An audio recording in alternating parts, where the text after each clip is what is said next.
Dunia sedang bergerak ke arah yang tidak pasti. Di tengah kebangkitan teknologi, perang ekonomi, dan inflasi yang tak terkendali, ada satu hal kuno yang kembali menjadi pusat perhatian.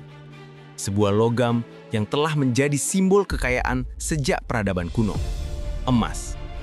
Di tahun-tahun menuju 2030, emas bukan hanya investasi. Ia berubah menjadi sesuatu yang jauh lebih besar.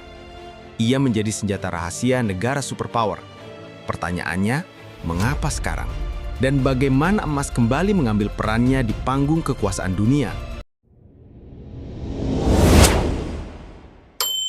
Ribuan tahun lalu, peradaban Mesir kuno memuja emas sebagai anugerah dari para dewa. Emas digunakan untuk menghiasi makam para raja, membangun piramida, dan menunjukkan kekuasaan. Ketika Romawi berkuasa, emas menjadi alat kendali ekonomi.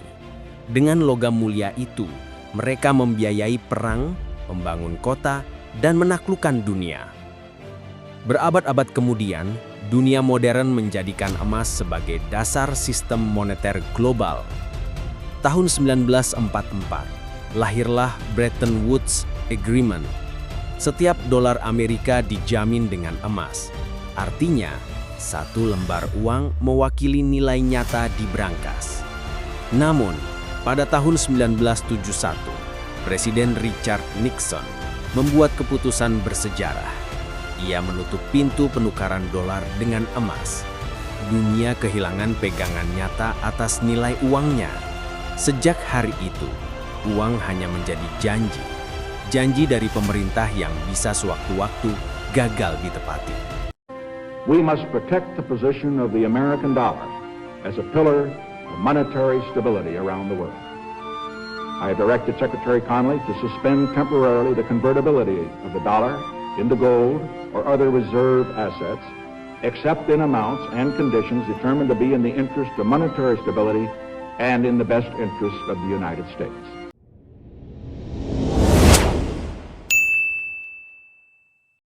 Setiap kali dunia dilanda krisis, emas kembali menjadi pelarian terakhir manusia. Tahun 2008, krisis keuangan global mengguncang segalanya. Bank besar runtuh, pasar saham ambruk, dan jutaan orang kehilangan pekerjaan. Tapi harga emas justru naik tajam karena kepercayaan terhadap uang kertas hancur.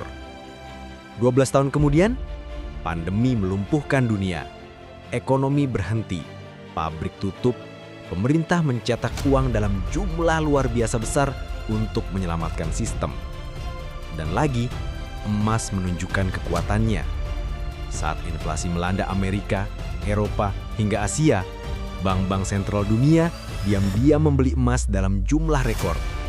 Tahun 2023, pembelian emas oleh bank sentral mencapai level tertinggi dalam 55 tahun terakhir. Mengapa mereka melakukannya? Karena mereka tahu uang kertas hanyalah ilusi nilai. Emas adalah satu-satunya bentuk kekayaan yang tidak bisa dicetak, tidak bisa dihapus, dan tidak bisa dibekukan.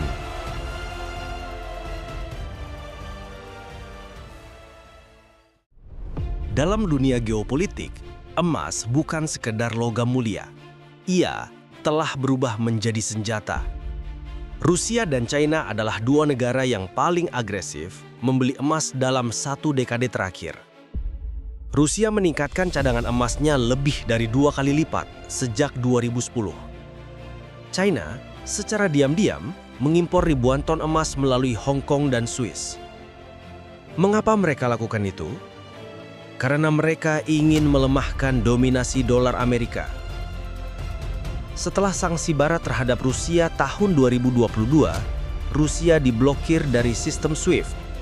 Mereka tak bisa lagi menggunakan dolar atau euro untuk perdagangan. Sebagai respons, mereka mulai menggunakan emas dan yuan. Sementara China mendorong proyek Belt and Road Initiative, membangun pengaruh ekonomi di Asia dan Afrika, dan mendorong negara-negara mitra menyimpan cadangan emas mereka di Beijing, bukan lagi di New York. Dunia mulai terpecah menjadi dua kubu, satu yang masih bergantung pada dolar, dan satu lagi yang percaya pada emas. Para analis menyebutnya Weaponization of gold, militerisasi emas dalam bentuk ekonomi.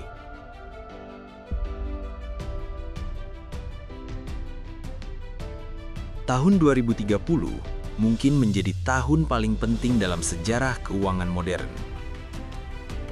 Negara-negara besar kini berlomba-lomba menciptakan mata uang digital resmi yang dikenal sebagai Central Bank Digital Currency atau CBDC. Amerika Serikat dengan digital dollar, China dengan digital yuan, Uni Eropa dengan digital euro. Tapi ada satu pertanyaan besar. Jika semua uang menjadi digital, apa yang menjamin nilainya?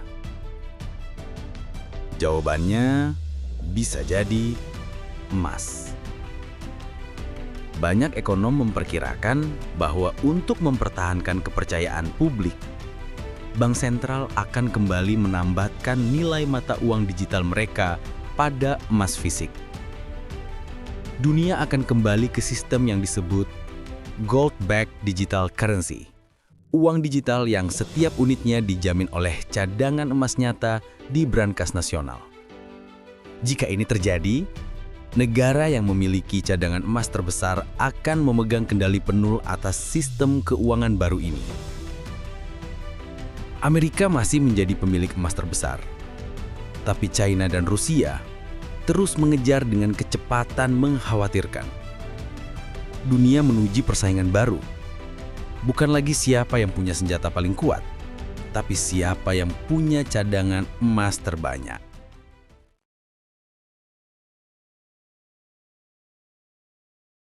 Bagi kita, masyarakat biasa, mungkin semua ini terdengar seperti permainan politik global yang jauh, tapi dampaknya sangat nyata.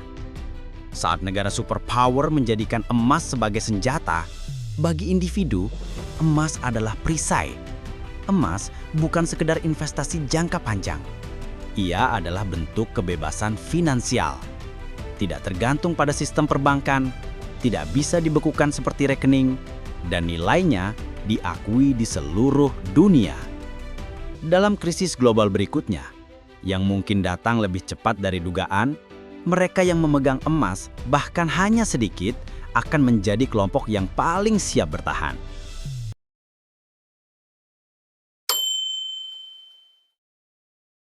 Sejarah selalu berulang. Ketika manusia terlalu percaya pada teknologi dan politik, alam selalu mengingatkan bahwa nilai sejati datang dari hal yang nyata. Emas bukan sekadar harta. Ia adalah simbol kepercayaan, kestabilan, dan kekuasaan. Tahun 2030 mungkin akan menandai titik balik besar dunia. Ketika emas kembali naik tahta, bukan hanya sebagai logam berharga, tetapi sebagai senjata rahasia negara superpower. Dan kini, pertanyaannya adalah, apakah kamu sudah siap sebelum dunia berubah selamanya?